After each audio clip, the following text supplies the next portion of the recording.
pregnant wife watched her billionaire marry the mistress, then dropped a bombshell in the church. Have you ever witnessed a betrayal so shocking that it changed your entire understanding of love, loyalty, and power?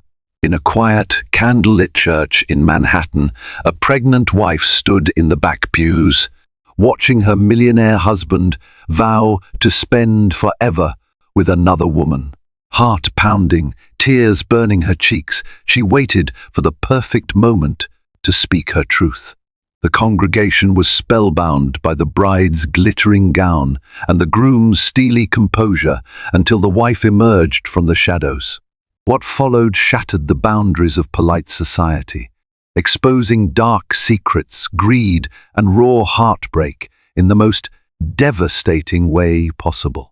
The late August sun beat down on the manicured lawns of the prestigious Fairmont Country Club in upstate New York. Mary Johnson, soon to be Mary Thompson, sat on a wrought iron bench, her gaze drifting across the horizon as the golden light glinted off the polished windows of the clubhouse. Her wedding was scheduled for the following week, and her heart fluttered with the excitement she believed every bride was meant to feel. She fiddled with the engagement ring on her finger, a brilliant cut diamond that shimmered with each twist of her hand. It was a gift from Jack Thompson, the dashing, ambitious entrepreneur who had taken Manhattan's technology sector by storm. Jack Thompson was a name whispered across high society gatherings and business conferences alike. He had built his first company at 25, sold it at 28 for a small fortune, and now, at 32, he was known throughout New York City's investment circles as the millionaire with a Midas touch. Handsome, confident, and unrelentingly focused, Jack had a knack for drawing people in, especially women. Rumors of extramarital affairs floated around him like vaporous clouds of perfume, but Mary had always dismissed them. She chalked it up to malicious gossip, the stuff tabloids spun to fill their pages. But on that summer day, as she tried on her final wedding dress fitting, an uncomfortable sensation slithered through her mind. Their wedding was supposed to be the beginning of a fairy tale marriage, complete with a future lined in gold. Yet something about Jack's behavior in recent months gave her pause. His phone seemed to buzz constantly with messages from unknown contacts. Late-night business meetings extended into early morning returns, with vague explanations that never fully satisfied her curiosity. Although Mary always tried to trust Jack and respect his ambition, the seeds of doubt were beginning to sprout. Their engagement had been a whirlwind, lasting just under 9 months. Mary's family, the Johnsons, came from a modest background, but they had always valued integrity. Her father, Harold Johnson, was a retired librarian who instilled in Mary a love for literature and the importance of honesty. Her mother, Nancy, had worked as a kindergarten teacher for decades, drilling compassion and empathy into her children from an early age. When Mary introduced Jack to her parents, they had welcomed him politely but were wary of his polished charm. "Don't lose yourself to his world," her mother had warned, eyes troubled yet hopeful. "Money changes people, Mary, even the best of us." Mary had brushed off the caution, insisting Jack was different. She wanted so badly to believe in her fairy tale that she overlooked the subtle cracks forming in her relationship. Yet as the wedding day drew nearer, these small cracks became fissures. Jack, who used to text her sweet nothings throughout the day, now only sent short notes about rescheduled dinners or cancelled plans. His kisses, once fervent and warm, had turned mechanical, like obligatory gestures meant to maintain appearances. That day, as Mary stood in front of the mirror in the bridal suite, wearing a gown made of delicate ivory lace, her best friend Charlotte Fletcher walked in. Charlotte's expression was concerned, as though she had just stepped out of a storm. In her hand was a folded newspaper, and her knuckles were white from gripping it too tight. "You might want to see this," Charlotte whispered. Mary took the paper, her heart in her throat. The society pages featured a photograph of Jack at a fundraising gala the previous night. On his arm was Victoria Snow, a rising fashion designer who had recently opened an exclusive boutique on Fifth Avenue. The headline read, "Powerful Duo. Tech mogul Jack Thompson and fashion icon Victoria Snow spotted getting cozy." The article's text was speculative, but the photo showed Jack and Victoria in close conversation, his hand resting on the small of her back. The flash of the camera had caught them in an intimate moment that looked, to Mary's horror, far too familiar. "That's just gossip," Mary tried to reason, her voice trembling. He was at a public event. People twist these things. Charlotte's eyes brimmed with sympathy. "Mary, I just want you to be careful." Throughout the fitting session, Mary tried to keep her composure, but fear and anger warred in her chest. Could this be just another rumor, or was it something more? When the day ended, and Mary found herself alone in the quiet sanctuary of her small apartment, she tried to call Jack. His phone rang 5 times, then went to voicemail. She tried again and again until she gave up, the pit in her stomach growing heavier with each unanswered ring. Staring at the photo in the newspaper, Mary felt a chill race down her spine. For the first time, she could not dismiss the pang of jealousy, the unsettling suspicion that her dream man was hiding a secret one that threatened to destroy her life before it even began. Little did Mary know that this was just the first step onto a path that would lead her into a labyrinth of lies, betrayal, and finally, a day in church that neither she nor anyone who witnessed it would ever forget. The next morning, Mary awakened to the incessant chirping of her phone notifications. The article had gone viral in select gossip columns, and acquaintances from her past people she barely remembered were messaging her to ask if she was okay. Her social media accounts were aflutter with congratulatory wedding messages alongside whispered speculation about Jack and Victoria. Anxiety made her hands shake. She felt as though she was standing on the edge of a great precipice, about to fall.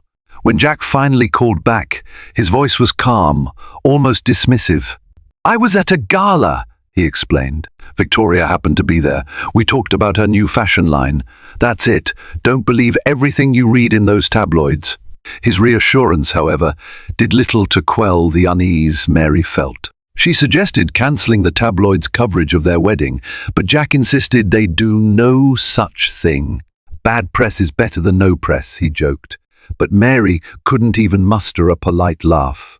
The man she loved was slipping through her fingers, and she couldn't understand why. Days passed in a tense countdown to the wedding. Charlotte tried to comfort Mary, reminding her that pre-wedding jitters could feel overwhelming. Mary's mother spent hours on the phone from Florida, planning last-minute details and offering motherly reassurance. But Jack remained aloof, busy, and strangely absent during crucial decisions like the cake tasting and final guest list arrangements. Then came the real blow. 2 nights before the wedding, Mary discovered she was pregnant. Overwhelmed by a mixture of excitement and terror, she dialed Jack's number. This time, he picked up. When she told him the news, there was a long pause on the line, followed by a stilted sort of enthusiasm that felt completely contrived. That's wonderful news," he said, voice uneven. His response didn't sound like joy, nor did it sound like devastation. It was a hollow monotone, as though he were reading off a script of how a man was supposed to respond. Mary ended the call with tears brimming in her eyes, feeling more alone than ever. She curled up on her sofa, hugging a pillow to her chest as she stared at the ring on her finger. This was supposed to be the happiest time of her life, but it felt like she was living in someone else's nightmare. The wedding day arrived, bathed in crisp morning sunlight. Mary dressed in her bridal suite, heart pounding like a war drum.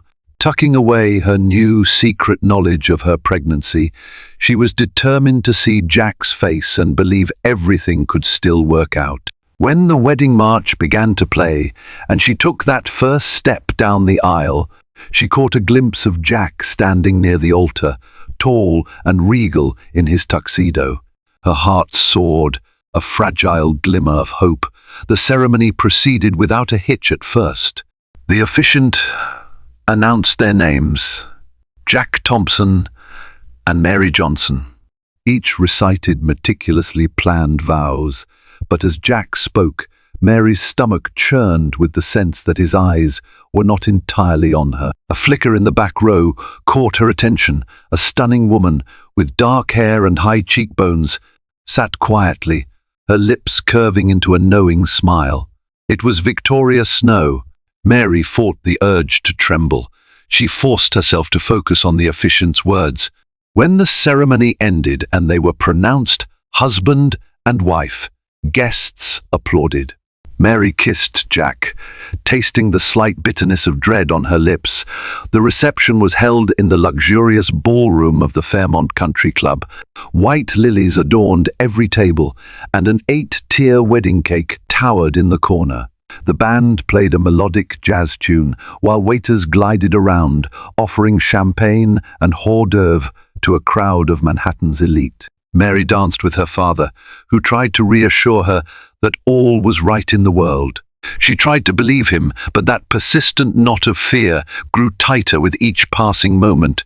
Hours later, when the festivities began to lull, Mary was pulled aside by Charlotte. In Charlotte's eyes, Mary saw the reflection of her own dread. "Mary, I saw Jack slip away," Charlotte said, glancing nervously around. "He left through the side door with Victoria. I don't know where they went." A chill spread through Mary. She scanned the crowd, her eyes darting over guests in glittering gowns and sleek tuxedos, but Jack and Victoria were nowhere to be found. Summoning what little courage she had, Mary slipped out of the ballroom and into the deserted corridor. She followed faint echoes of hushed voices until she reached a dimly lit balcony overlooking the golf course. There they stood, Jack and Victoria, silhouetted against the moonlight. Their conversation was heated. Victoria gestured wildly, and Jack's face was contorted with frustration. Mary strained to catch snippets of what was being said. "You said you would leave her," Victoria hissed, her voice trembling with rage or perhaps heartbreak. "You promised we'd be together." Jack whispered something Mary couldn't hear, but his tone carried the weight of desperation. Mary felt her heart lurch, the final puzzle pieces of suspicion snapping into place. Everything she had feared, every rumor she had brushed aside, was confirmed in that single heartbreaking moment. She couldn't stomach hearing more. Turning away, she hurried back to her suite, tears streaming down her face, her newlywed joy crushed under the undeniable truth. Her husband was in love with someone else, someone he may have promised a future even as he stood at the altar with Mary. In the days and weeks that followed her wedding, Mary found herself living in a state of uneasy tension. She and Jack were officially married, but he was as distant as ever. He spent most of his time at the Thompson Enterprises headquarters in Manhattan, claiming urgent business matters required his attention. Meanwhile, Mary felt trapped in their lavish penthouse, her pregnancy symptoms intensifying. Morning sickness, fatigue, and waves of emotion came and went like relentless tides. One evening, Mary's phone buzzed with an unknown number. On the other end, a soft, confident female voice spoke. "Mary, this is Victoria. We need to talk." Mary nearly dropped the phone. How had Victoria gotten her number? Why was she calling now? "Please, just meet me at the Plaza Hotel's lobby lounge tomorrow at noon," Victoria said before Mary could speak. "You deserve to know the truth." The next day, Mary found herself seated in the opulent lobby lounge of the Plaza. The grand chandelier overhead bathed the room in a warm golden glow, and well-dressed patrons sipped tea or champagne in plush chairs. Nervous energy thrummed through Mary's veins. She considered leaving multiple times, but some stubborn part of her insisted she stay, that this was an opportunity to finally learn the reality of her husband's secret life. Victoria arrived in a tailored navy dress, her hair swept into a sleek chignon. She radiated self-assured elegance, every step confident, her posture perfect. Taking a seat across from Mary, she ordered 2 glasses of sparkling water. For a moment, she eyed Mary with a blend of curiosity and pity. "You look pale," Victoria observed. "I assume you haven't been well." Mary swallowed hard, pressing a hand to her abdomen. Her body felt heavy, weighed down by fear and the child growing inside her. "Pregnant," she murmured, unsure why she shared such a personal detail with the woman who had been having an affair with her husband. Victoria's eyes widened, but her expression quickly morphed into something that looked like regret. She seemed genuinely taken aback, which confused Mary. Was it possible Jack hadn't told her? "I'm sorry," Victoria said, her voice hushed. "I had no idea." Mary felt a flash of anger. "You're sorry? You call me out of nowhere, expecting me to calmly chat about how you've been involved with my husband, and you say you didn't know I was pregnant. Why did you want to see me?" Victoria inhaled slowly, as though summoning the courage to speak. "Because Jack and I have been together for almost a year now. We met at a charity event in Montauk last summer. He told me he was only dating you for convenience and that he planned to break it off. When he proposed to you, he claimed it was part of a business strategy uniting with the Johnson name, or something about your father's connections. I believed him because I loved him. Then he told me he would leave you soon after the wedding." Mary's jaw clenched. She felt nauseous, but she forced herself to remain composed. "So he used me for a marriage of convenience?" Victoria hesitated. "That's what he said at first. But then he started talking about how he actually cared for you, and he was torn.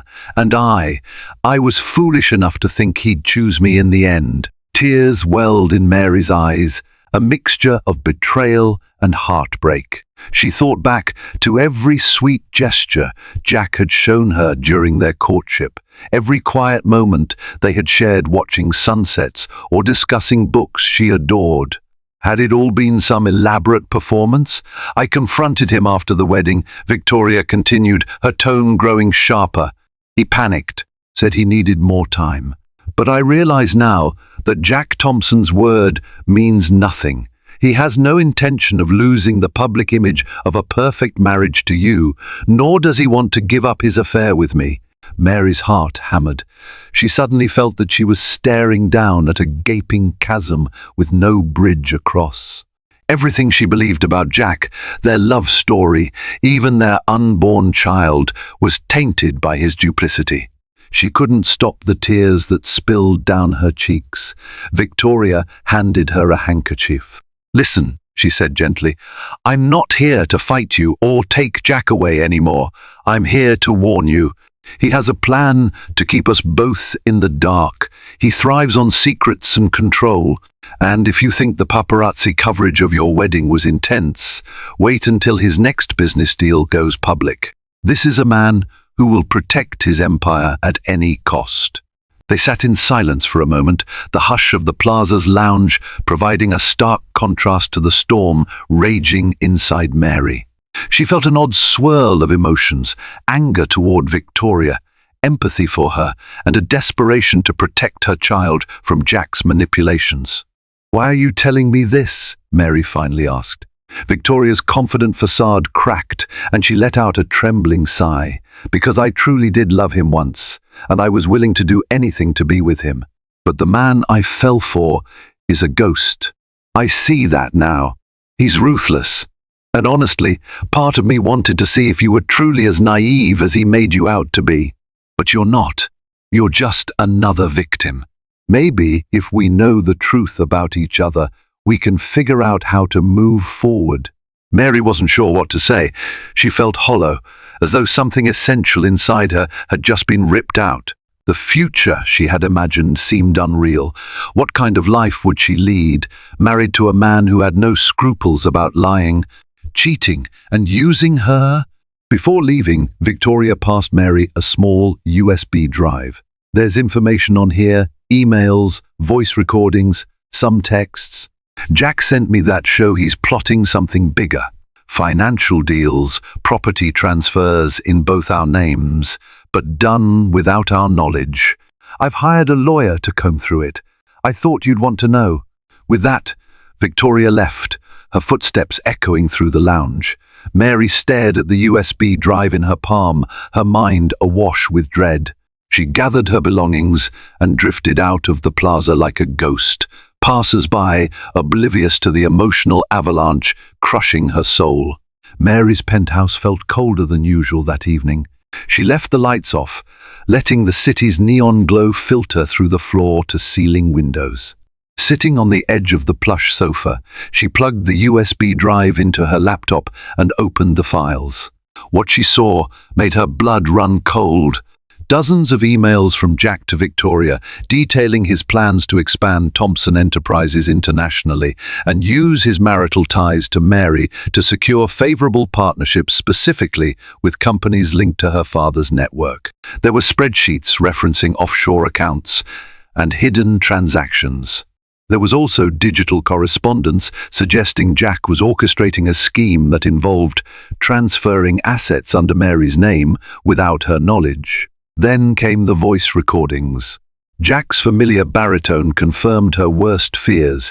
He had admitted to Victoria that he had no intention of honoring his wedding vows. The marriage was purely strategic, and so was the relationship with Victoria. The final nail in the coffin was a series of texts where Jack casually wrote, "Mary is sweet, but gullible. She'll never suspect a thing. Not until it's too late."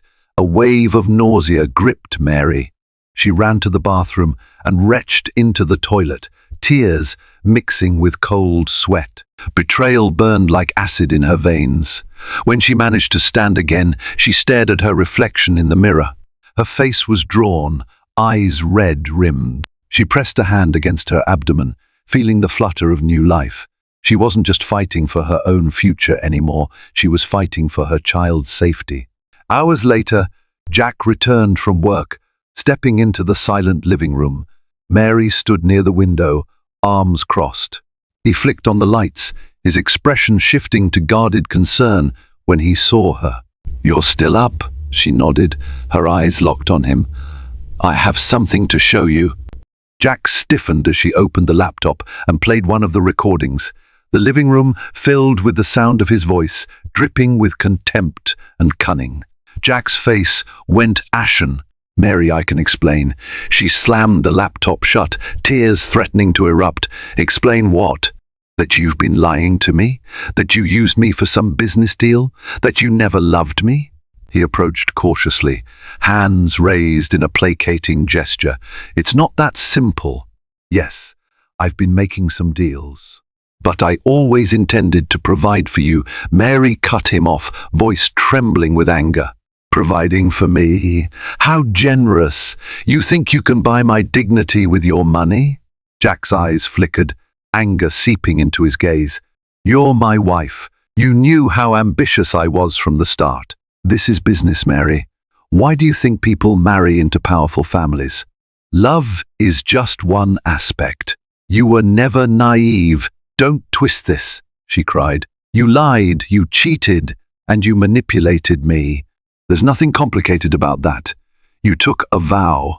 His expression hardened, revealing the coldness behind his polished exterior. "A vow you were only too happy to accept. You wanted the lifestyle, the security. Don't pretend you're some innocent victim." A wave of shock coursed through her, a bitter laugh escaping her lips. "I'm pregnant, Jack. You're about to be a father." He seemed to reel at her words, eyes darting away before focusing again.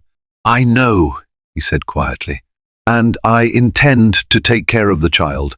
Whatever's going on between us doesn't change that." Mary's eyes widened. "You don't get it. I don't want your money. I wanted a husband who loves me. I wanted a father for my child who'd put family above power. But you're so twisted up in your own schemes that you can't even see what you're throwing away." The confrontation stretched on, both of them shouting accusations until the early morning hours. By dawn, Mary felt emotionally eviscerated, a hollow shell of herself. Jack refused to apologize, refused to show remorse. He insisted everything he did was for their future, but the half-truth spilled from his mouth like a broken faucet. Mary finally retreated to the bedroom, slamming the door. She pressed her back against it, tears streaming. Jack pounded on the other side for a while, but she ignored him. Eventually, he left her alone, and she listened to the sound of his retreating footsteps, uncertain of whether she felt relief or a deeper sense of despair. This was the man she had married. This was the father of her unborn child, and there was no escaping his shadow, not in the eyes of the law or the court of public opinion. Over the following weeks, the tension between Mary and Jack reached a boiling point. Word got out, though Mary wasn't sure, how that trouble brewed in the Thompson household. She suspected Victoria, spurned by Jack's false promises, had shared the damning details with select journalists. Soon, the tabloids began running salacious headlines hinting at a scandal within the Thompson empire, though none had concrete proof yet. The paparazzi hovered outside their penthouse, hoping for a dramatic scoop. Mary found solace in only one place, her parents' modest home in Florida. She flew down there, without telling Jack, seeking refuge from the media circus and the oppressive atmosphere of the penthouse. Her mother greeted her at the door with open arms and tear-filled eyes. Her father's expression was grave, and she realized that they had seen the headlines too. In the warm comfort of her childhood bedroom, Mary finally let out the sobs she had been holding in. Nancy Johnson stroked her daughter's hair, whispering reassurances. Harold, quiet yet resolute, told her that no amount of money was worth her happiness. "Do you want a divorce?" he asked, voice thick with concern. Mary stared at her hands, the weight of her ring feeling more suffocating than ever. "Maybe," she whispered, "but I'm scared of what Jack will do. He's well-connected, powerful, and there's the baby. I don't want a vicious custody battle." Harold sighed. "You'll have our support, whatever you decide." The days in Florida offered Mary fleeting peace. She walked along the beach, letting the salt-laced breeze clear her mind. She felt the baby's gentle kicks, reminding her of her new priority. But in quiet moments, dread resurfaced. Jack hadn't tried to contact her, which was ominous. He was the type of man who never let anything out of his control for long. When Mary finally returned to New York, she found a surprise waiting. The penthouse was pristine, decked out with fresh flowers and a faint scent of newly polished furniture. Jack stood in the foyer, offering a strained smile. "I realize I messed up," he said, his tone quieter than usual. "I want to make this right." Mary eyed him warily. "And how do you plan to do that?" Jack approached slowly, placing a hand on her arm. "I thought a second wedding might help us start fresh, a vow renewal, if you will. Something more intimate. No paparazzi, just close friends and family." Her heart lurched. Was he serious? After all he had done, he wanted to put on some charade of renewed vows. The suggestion felt bizarre, even offensive. But something about his controlled demeanor set off alarm bells in her head. It was as though he were laying a trap, and she couldn't see the bait clearly yet. Still, Mary was tired of the constant tension, the cold silences, and sleepless nights. "Fine," she said at last, "but on my terms. A small ceremony in a place I choose, with my officiant." Jack agreed readily, his eyes sparking with what looked like triumph. "Whatever you want," he said, stepping forward to hug her. Mary tensed in his embrace, the warmth of his body clashing with the memory of all his betrayals. Over the next few weeks, Mary planned the vow renewal, though calling it that made her nauseous. She chose a small, historical church in Manhattan's Upper West Side. She deliberately kept the guest list, limited her parents, Charlotte, a few relatives from Jack's side, and, inevitably, some of his business associates he insisted on inviting. A hush fell over the city when word got out that the Thompsons were renewing their vows so soon after their lavish wedding. The tabloids buzzed with speculation, but no official press invitations were issued. Despite the personal turmoil, Mary felt a flicker of resolve. She spent hours each night going through the USB drive, piecing together Jack's financial dealings. She consulted a lawyer, a stoic woman named Cassandra Keyes, who specialized in high-profile divorces. Cassandra warned Mary that Jack was likely preparing for a legal battle of some kind. "If you want to leave him, you need leverage," Cassandra said, scanning the digital evidence. "This is good. We can prove fraud, conspiracy, maybe even money laundering if these accounts aren't legit. You might walk away with full custody and a sizable settlement enough to protect yourself and your child." But Mary wanted more than money. She wanted accountability, a real public reckoning for everything Jack had done. And so, she made a decision. If Jack insisted on having another ceremony, another farce, she would use it to her advantage. She would deliver the final blow in the place he least expected, right in front of the people he wanted to impress the most. On the eve of the vow renewal, Mary stood in front of the mirror, cradling her slightly swollen belly. She could feel the tension in the air, a crackling energy that signaled something monumental was about to happen. She was done being a pawn in Jack's game. The next day, she would step into that church as a woman with a plan, prepared to reveal the truth. No matter the cost, the morning of the vow renewal felt eerily similar to her first wedding day. Mary donned a pale blue dress, simpler than the lavish gown she had worn before, and tried to steady her hands as Charlotte helped fasten the zip. The pregnancy was more noticeable now, giving her a gentle curve. She pressed a hand to her belly, silently promising her child that she would fight to protect them. Jack, dressed in a sleek black tuxedo, looked every inch the powerful entrepreneur as they arrived separately at the church's entrance. He greeted his select group of guests, turning on his charismatic smile for each handshake. Mary caught a glimpse of his face from afar. It was set in that confident mask she knew too well. A part of her still felt a pang. Why couldn't he have loved her? Why couldn't their marriage have been real? Inside the church, soft light filtered through stained glass windows, depicting scenes of hope and redemption.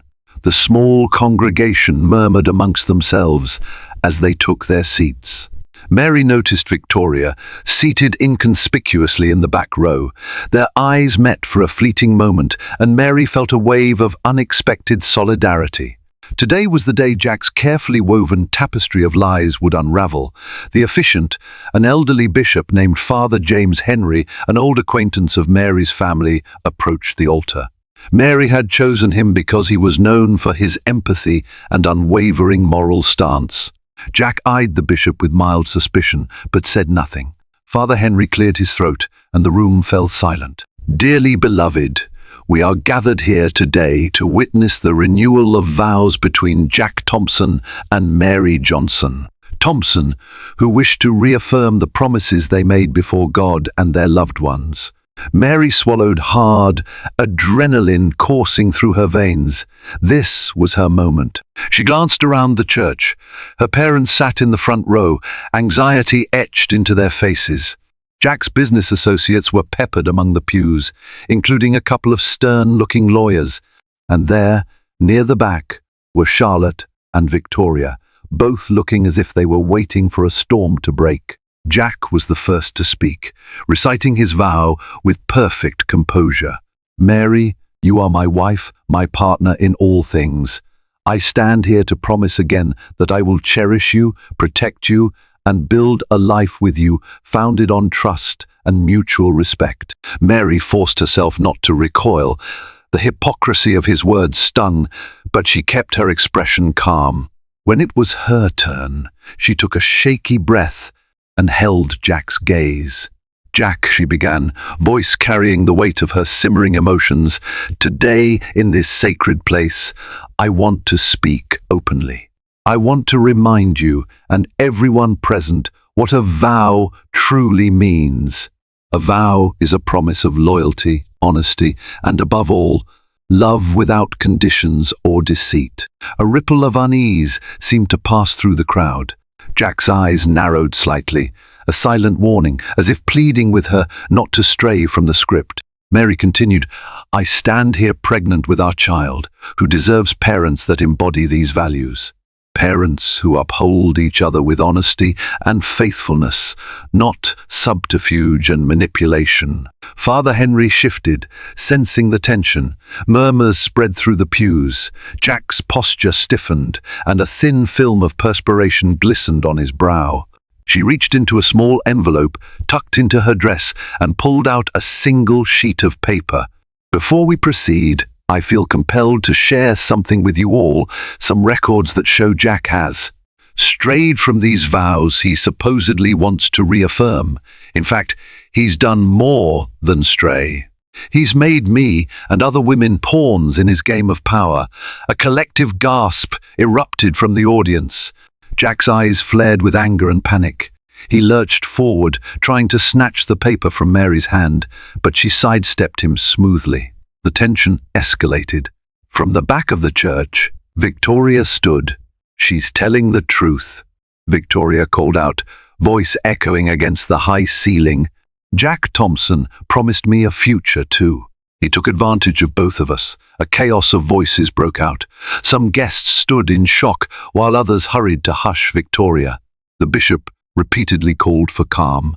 Mary's father rose, protective rage shining in his eyes. Jack, clearly cornered, struggled to maintain composure. "This is slander," he shouted, though his voice wavered. "You have no idea what you're doing, Mary." But Mary's resolve had never been stronger. She held up the paper for the crowd to see. Though it was largely symbolic, she had the real evidence backed up and ready to reveal to the press if needed. "I have emails, texts, and voice recordings proving Jack's infidelity and financial schemes. I won't be his scapegoat or his silent partner any longer." A stunned silence descended. Tears glistened on Mary's cheeks, but her voice remained steady. "I came here thinking I might still love you, Jack, but now I realize this marriage was built on lies. These vows mean nothing if they come from a deceitful heart." Suddenly the church doors swung open. Two uniformed officers stepped in, accompanied by Cassandra Keyes. Mary's lawyer had advised her to file a formal complaint for fraud and to contact the authorities regarding the questionable financial transactions. The plan had been set in motion long before this day. Jack's face turned pale as the officers approached him, quietly asking him to come in for questioning regarding alleged financial misconduct. Guests gasped. Jack's lawyers leaped into action, protesting, but it was too late. The net had been cast. The entire church was in an uproar.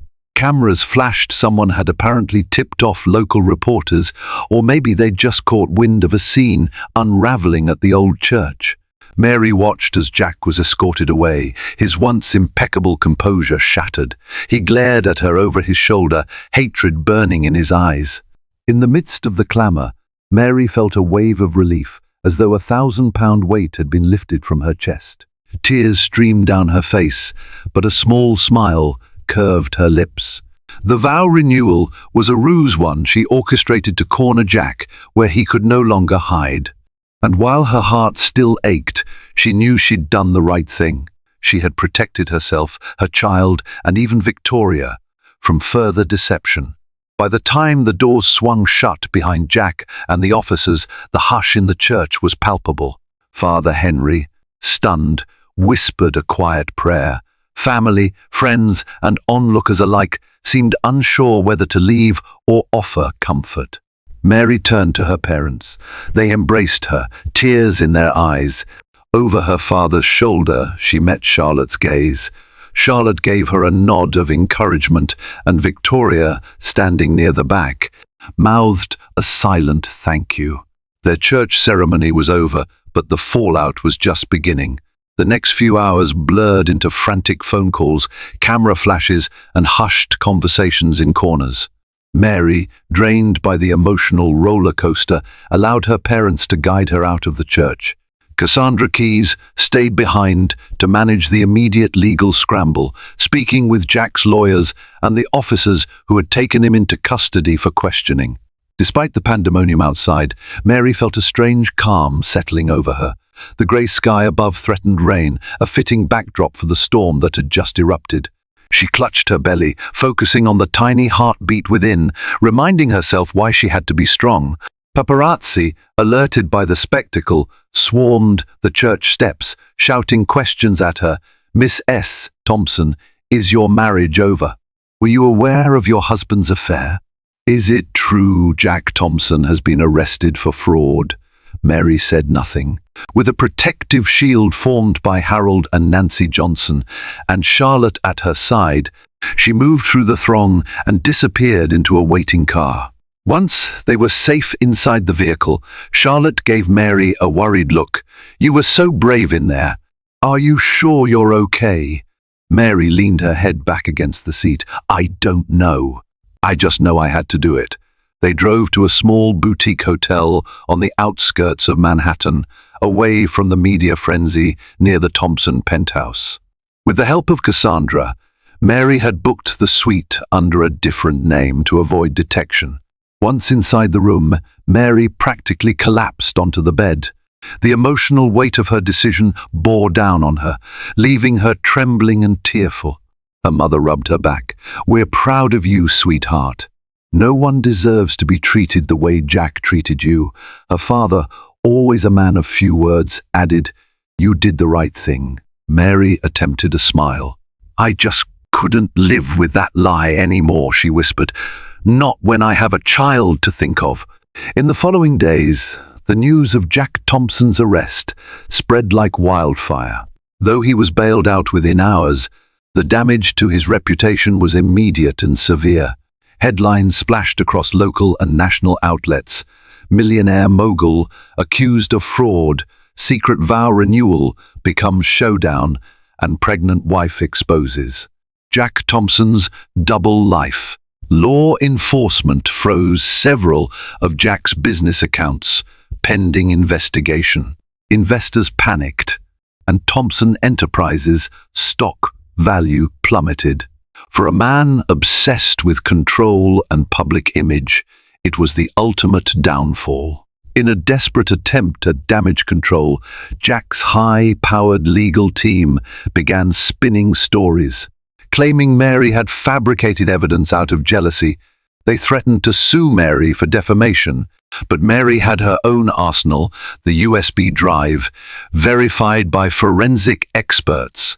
Cassandra Keyes calmly refuted every smear attempt, providing partial disclosures to the press that strongly suggested Jack's guilt. Victoria Snow also came forward with her own set of records, further corroborating Mary's claims.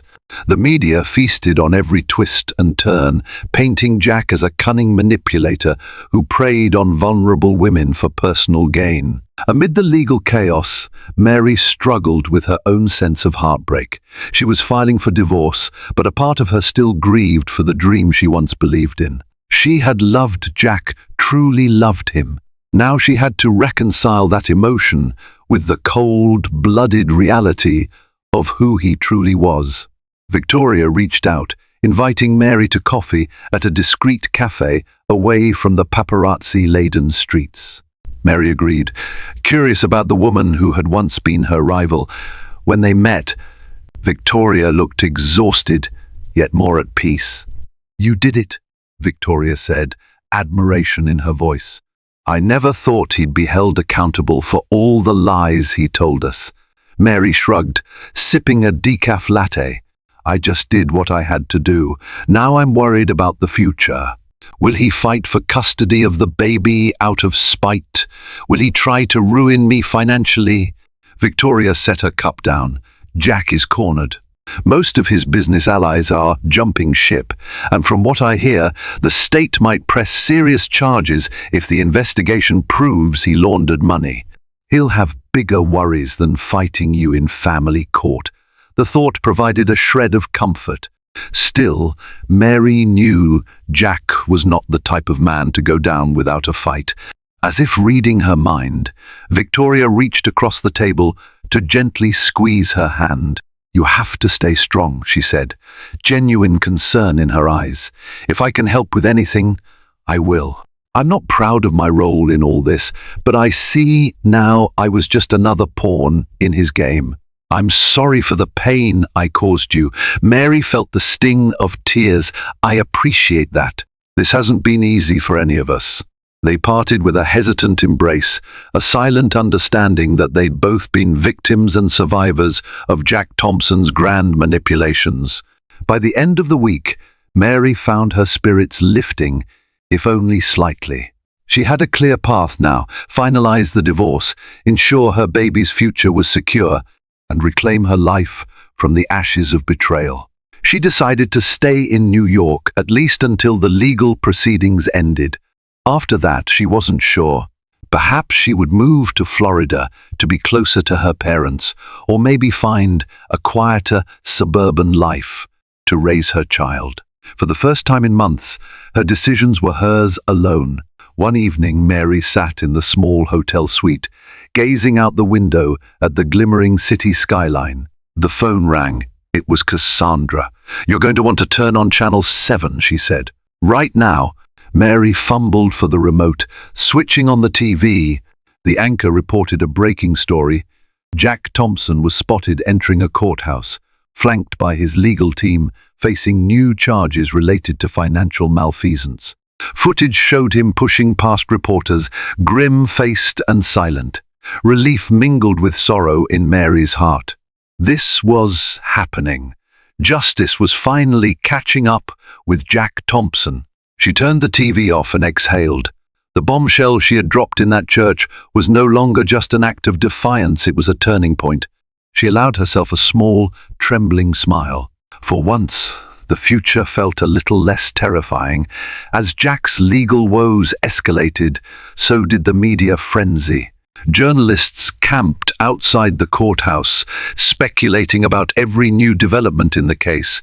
Anonymous sources leaked more documents tying Jack to shady offshore accounts, lending weight to Mary and Victoria's allegations.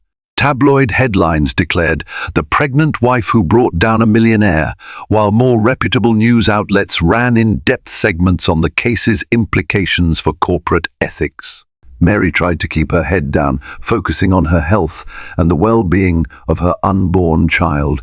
She attended prenatal appointments with a new obstetrician, Dr. Carl Whitman, at Mount Sinai Hospital. During each visit, she felt a sense of resolve.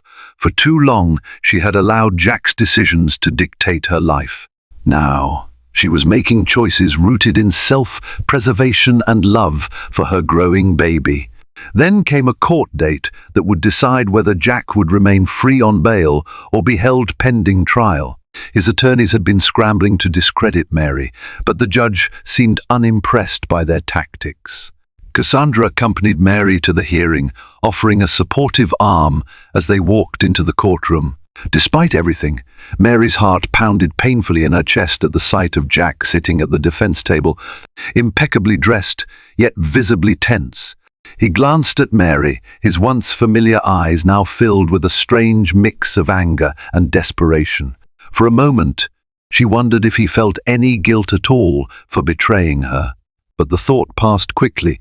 She had seen enough to know Jack's remorse was about self-preservation, not genuine regret. In a brief but decisive ruling, the judge tightened Jack's bail conditions, citing the strong evidence of fraudulent activity. Jack's face tightened. His lawyers huddled around him in hushed conversation. Although he avoided immediate detention, it was clear the walls were closing in.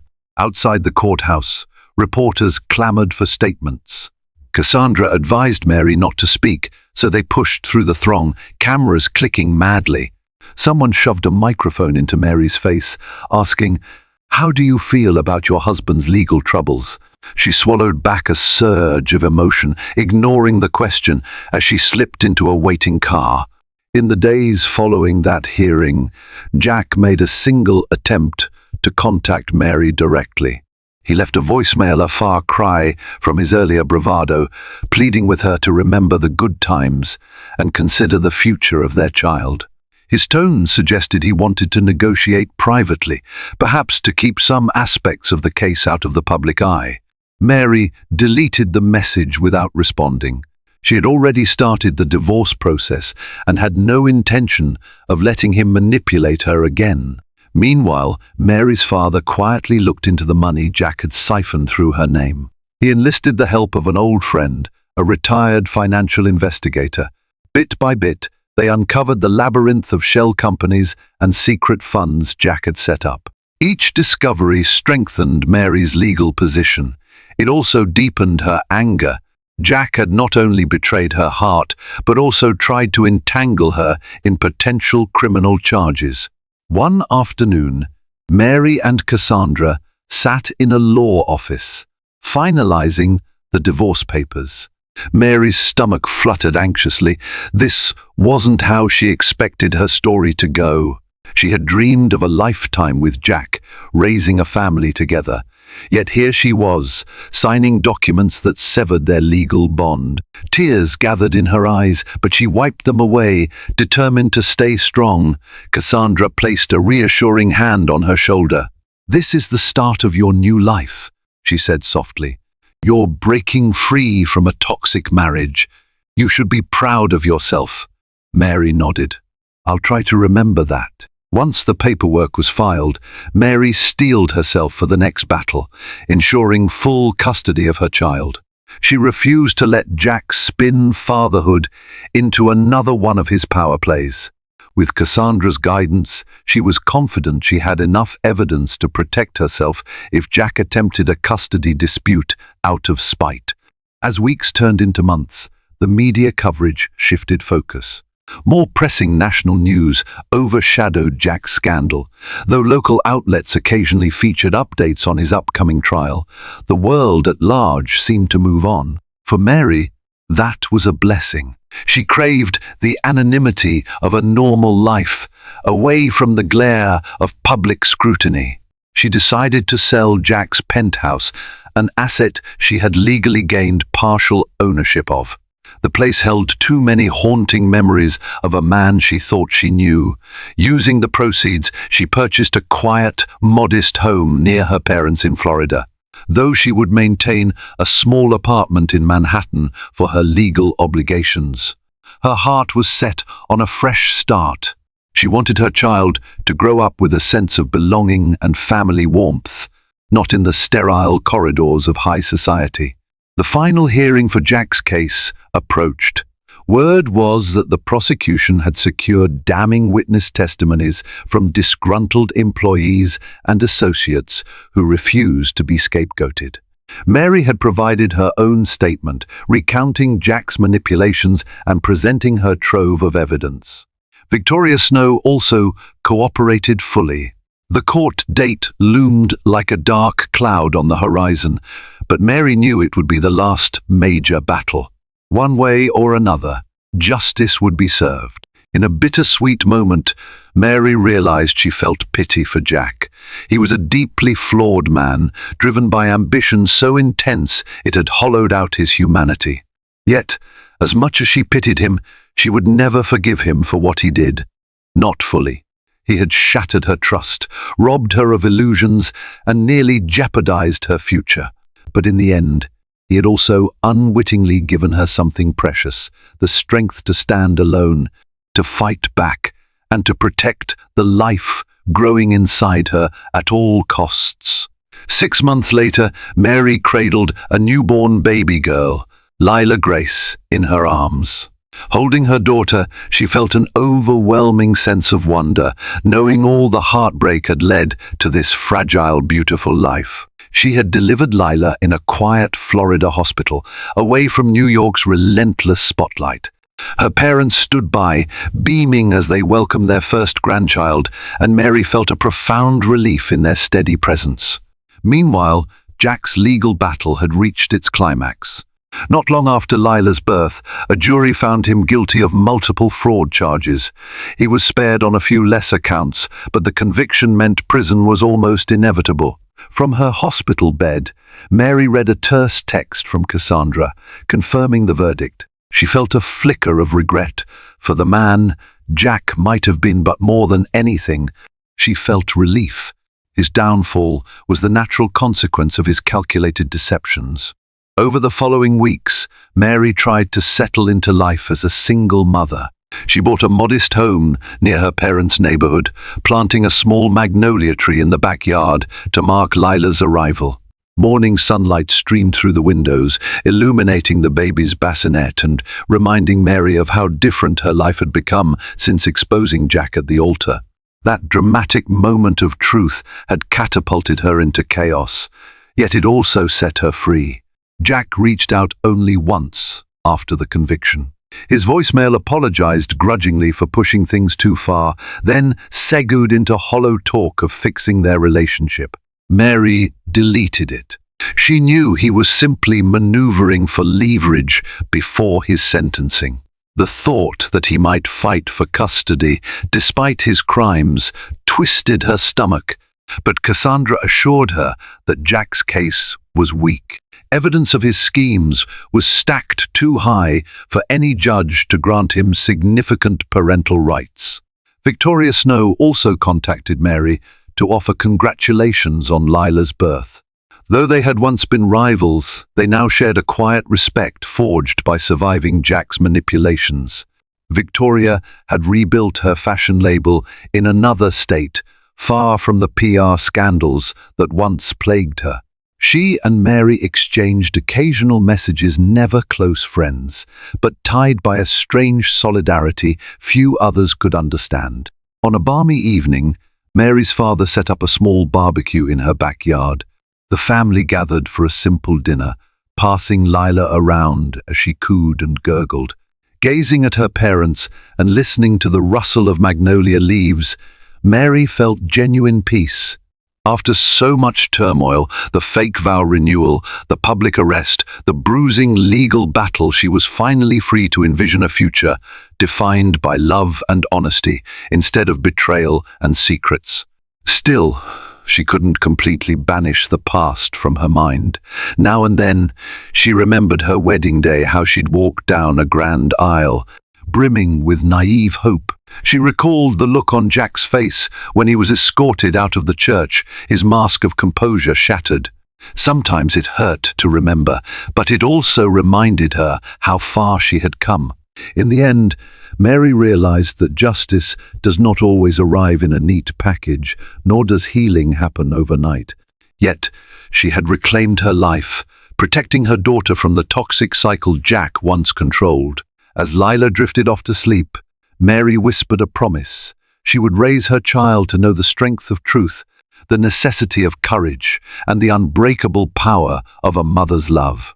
And that, dear viewers, is how a pregnant wife turned a millionaire's grand wedding plan into his very public downfall, all while protecting her unborn child and reclaiming her life. From the hushed whispers in society pages to the thunderous echoes in a Manhattan church, Mary's journey is a powerful reminder that no amount of wealth or influence can stand against truth and courage. She confronted betrayal head-on, orchestrating a bombshell moment that exposed Jack's lies for the world to see. In the end, she emerged with her dignity, her baby's future secure, and a new, authentic sense of hope. If you found this story thrilling, inspiring, or heart-wrenching, please remember to like, share, and subscribe to this channel. Your support helps us bring you more gripping real-life drama and fiction. Join our community, and let's keep these tales of courage, resilience, and redemption alive. Until next time.